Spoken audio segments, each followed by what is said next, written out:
অতি সম্প্রতি ষড়যন্ত্রকারীদের বড় একটি ষড়যন্ত্র সফল হয়েছে।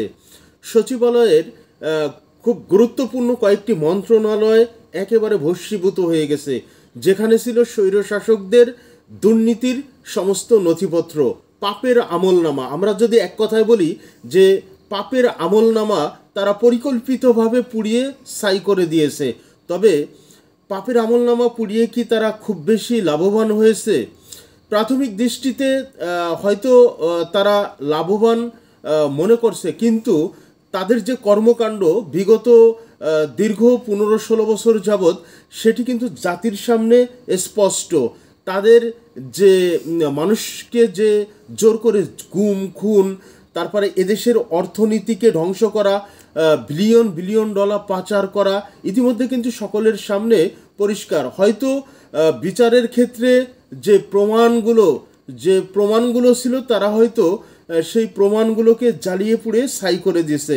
মূলত তাদের রাজনৈতিক ক্যারিয়ার কিন্তু একেবারে পুড়ে ছাই হয়ে গেছে 5ই আগস্ট। যাই হোক, সচিবালয়ে আগুন, পরীক্ষার জন্য কিছু আলামত বিদেশে পাঠানো হতে পারে, এমন একটি সংবাদ আসছে দৈনিক প্রথম আলোতে অনলাইনে।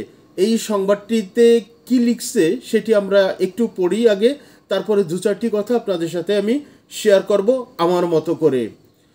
এখানে বলা হচ্ছে, প্রশাসনের প্রাণকেন্দ্র সচিবালয়ে ভয়াবহ আগুনের ঘটনায় গঠিত উচ্চ পর্যায়ের তদন্ত কমিটির প্রাথমিক প্রতিবেদন আগামীকাল সোমবার প্রধান উপদেষ্টার কাছে জমা দেওয়া হবে। এই কমিটি প্রয়োজন মনে করলে কিছু আলামত দেশের বাইরে পাঠিয়ে পরীক্ষা করতে পারে। মানে এই যে এত বড় একটি অপকর্ম করলো, এই অপকর্মটা কি খুব সূক্ষ্ম ছিল? এত সূক্ষ্মভাবে কি তারা করেছে যে এর আলামত পরীক্ষা করার জন্য, সঠিক সিদ্ধান্তে পৌঁছানোর জন্য বিদেশে এই কিছু নমুনা পাঠাবে তারা। কিন্তু আমরা তো জানি যে সমস্ত অপকর্ম, অপকৌশল, কূটকৌশল এগুলো কিন্তু সূক্ষ্মভাবে হয় না, এর কিন্তু অনেক গলদ থাকে। দেখেন, সচিবালয় এত বড় একটা গুরুত্বপূর্ণ জায়গা, যেটাকে বাংলাদেশের প্রাণকেন্দ্র বলা হয়, সেই জায়গায় এমন একটি ঘটনা ঘটল। প্রথমত বলতে চাই সরকারের দুর্বলতা, সরকারের প্রশাসনিক যে শক্তিমত্তা সেটি কতটা দুর্বল এবং কতটা মানে নিষ্ক্রিয়, যে এত বড় একটা গুরুত্বপূর্ণ স্থান তারা কোনোভাবে সিকিউর করতে পারলো না। যে প্রথমে এই ঘটনাটা ঘটার পরে একটি ভিডিওতে দেখলাম যে ফায়ার সার্ভিসের যে ডিজি, তিনি কিন্তু প্রথমেই একটা কথা বলেছিলেন যে এমন একটি কথা সন্দেহাতীতভাবে তিনি বলেছিলেন যে শর্ট সার্কিট থেকে, বিদ্যুতের শর্ট সার্কিট থেকে এই অগ্নিকাণ্ডটা ঘটতে পারে। দেখেন, বিগত সরকারের আমলে আমরা কিন্তু যত অগ্নিকাণ্ডের ঘটনা ঘটুক, সর্বপ্রথমে সর্বোচ্চ পর্যায়ে, সর্বোচ্চ মহল থেকে দায়িত্ববান যারা ছিলেন, দায়িত্বশীলতার জায়গা থেকে তারা কিন্তু প্রথমেই চট করে এসে মিডিয়ার সামনে বলে দিত কোনো প্রকার তদন্ত ছাড়া যে এটি জামাত বিএনপির কাজ, অগ্নি সন্ত্রাসী যা কিছু হয়েছে জামাত বিএনপির কাজ। ঠিক সেই একই ধারায় এই যে ফায়ার সার্ভিসের ডিজি মহোদয়, তিনি কিন্তু বলে দিলেন যে শর্ট সার্কিট থেকে এটি হতে পারে। এমন একটি গুরুত্বপূর্ণ জায়গায় আগুন ধরছে, তিনি বলছেন হতে পারে।